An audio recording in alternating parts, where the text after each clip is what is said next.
The costumes in the show are really cool. It's been really fun because we started over the summer with meetings, a million meetings about costumes and just how they're going to look and what direction we're going in, and seeing them sort of come to fruition has been awesome. One of my favorites is Frau Blucher's dress is just this like amazing purple gown, and she has these like black boots, and it's just really like she's gonna look so good. So this is one that we just got, which is kind of delayed because it's for the main character, but it ended up working out really, really well. It fits him really nicely. It was pretty reasonable for everything, so I'm like really happy with it. I am amused it's an extra large, which doesn't seem correct, but it fits. And then we have Inga's dirndl, which we took a couple tries to get right with the sizing. But it's really fun. It looks pretty legit. It's definitely not very legit. This is like $30 on Amazon. But honestly, like, still really good. I'm excited to see it on stage. Another one is Igor's whole costume. It's just a lot of black. But one thing in particular that we actually did like fabricate is the hump. And so this is going to go underneath his shirt and underneath his cape and give that appearance.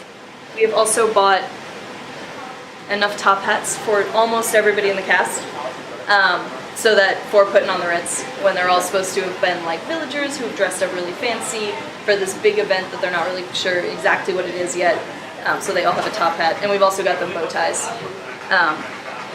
So that'll be fun. And then we also have 13 lab coats. Here are some of them, but we just have 13 more or less identical lab coats. One has been distressed and dirtied with a combination of henna hair dye and makeup in varying shades, and then one which is very good, so it's over there. It's just been a joy, I think, working with costumes and seeing them sort of start to come together. I think there's a lot of cool, like, new things with costumes. And Kemp has a fake hand, and Igor has the hump, and there's just like a lot of like fun intricacies that are different for this show, and those are really, really cool.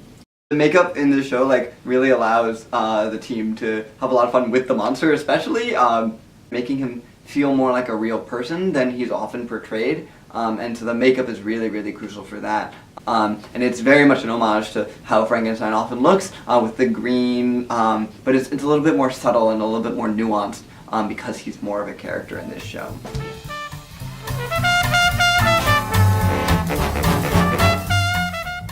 Especially with lighting, they get the chance to really like embellish this like over-the-topness of the show.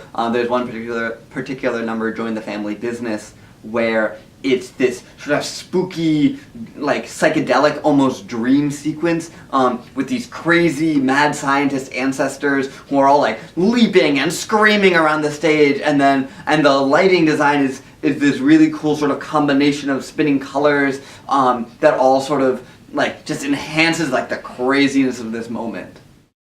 So what the sound engineer does is basically all the physical setting up of the sound system. So setting up all the speakers, all the microphones, the soundboard and everything, and then actually running that during tech week. So actually controlling the volumes of actors during the show, and controlling the volumes of the pit, and like playing back sound effects. A lot of the comedy in this show comes from the sound cues, which is cool because, you know, it doesn't just complement things, it doesn't just enhance it, it actually is a lot of the comedy. Well, one fun sound-related thing for this show is that the pit is actually going to be underneath the stage, as opposed to in a lot of SNS shows where the pit's kind of chilling on top of the stage. We're just using some different microphones and stuff for them than we usually do, because we don't usually need to mic them because they're really, really loud to begin with. But since they're kind of like tucked away underneath, we're gonna need microphones, like especially to help some of the quiet instruments to be loud enough to be heard.